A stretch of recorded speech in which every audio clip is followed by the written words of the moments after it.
Okay, Jason, welcome back to Fan Expo. How do you feel? How do you feel about being back here, being in this environment? How does that make you feel? I feel fine. I feel relaxed compared to outside of the convention where I have to like work on all these deadlines and stuff. And like now, like I've finished all those deadlines and I'm here to relax and meet fans and sell my books. Yeah, I'm here for a good time.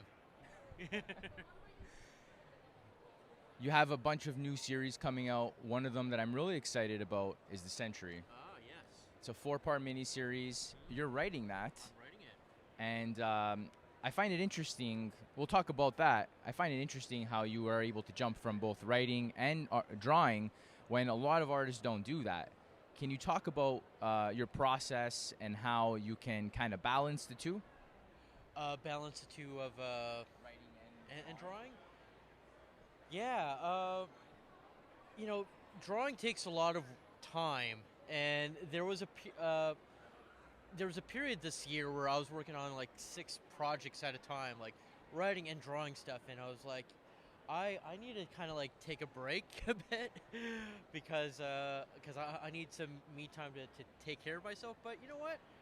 I am full of lots of cool ideas, and why not? I just do lots of writing instead. So these days I've shifted my focus on writing because I feel like I can tell more stories that way. You have been writing for a number of years, though. Dating back to all the way back to the the Pitiful Human Lizard, right? So it's been a number of years. Not like you just jumped into it. You've been doing it for a long time. You've always been balancing the two, and it's just interesting to see how you like shift your focus here and there depending on the series. So now, the Sentry, really cool character, really cool concept. 4-issue miniseries. Is there anything you can talk about it, or not really? I'll say this. Um, I got to introduce a bunch of original characters to the Marvel Universe that happened to stumble upon the power of 1 million exploding suns, aka the Sentry. Um, and you're going to be following Jessica Jones and Misty Knight on this mystery of what's going on because there's a bunch of catastrophe and all sorts of accidents happening related to the Sentry powers. And yeah, just got to stay tuned in December. That's when the first issue comes out, and just go along with the ride and enjoy this mystery. That's amazing. You posted a kind of like year in review last year. You completed 21 series and 14. You wrote 14 of them. Um, how does this year look so far in comparison to last year? Oh man, maybe at this point, since we're only like 8 months into this year, I think I'm close to match up uh, all the accomplishments I've done last year, and yeah, there's still a lot of cool things coming up that I still need to work on.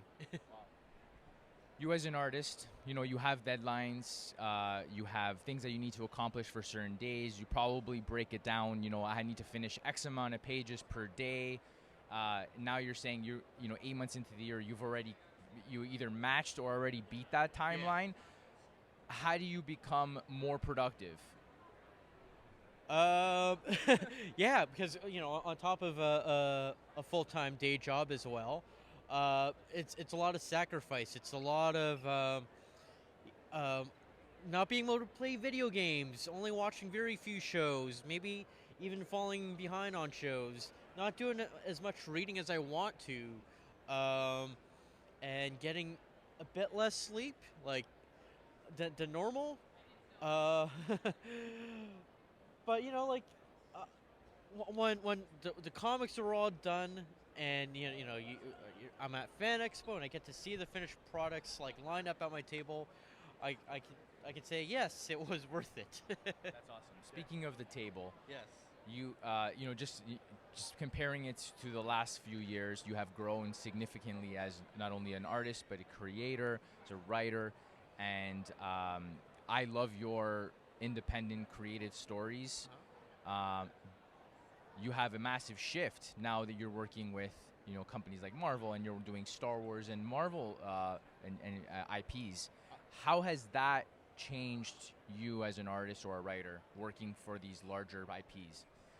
Well, it's like getting access to a really cool sandbox with awesome action figures that I get to play with.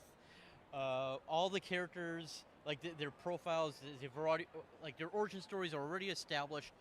All you got to do is just put them in interesting scenarios that fans can enjoy.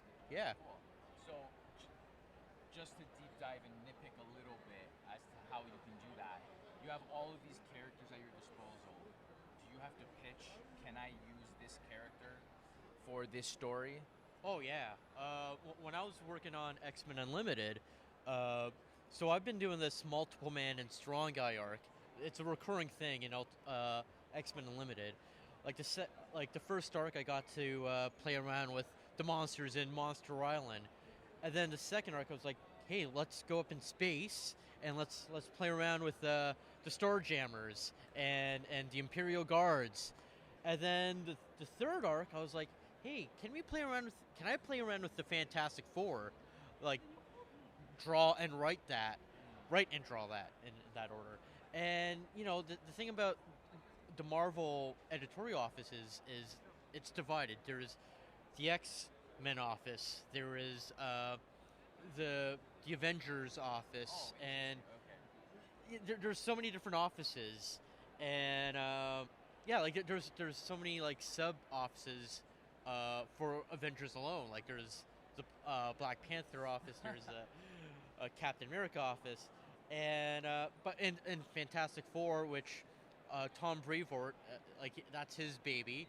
So we had to wait for permission for me to use the Fantastic Four for me to play around with Multiple Man and Strong Guy. And I mean, it was a dream come true that it got approved, and there was like very little notes that I got from like most of my scripts, which was like, this is amazing. They're letting me do whatever I want with these characters, That's awesome. and yeah. Yeah, that's great. Well, I hope you have a great time here at Fan Expo. It's always a pleasure talking to you, and congratulations on this amazing library of creative books. Thank you. And look forward to seeing the Sentry when it comes out in December. Yeah, I look forward to it too, and I hope you guys all dig it.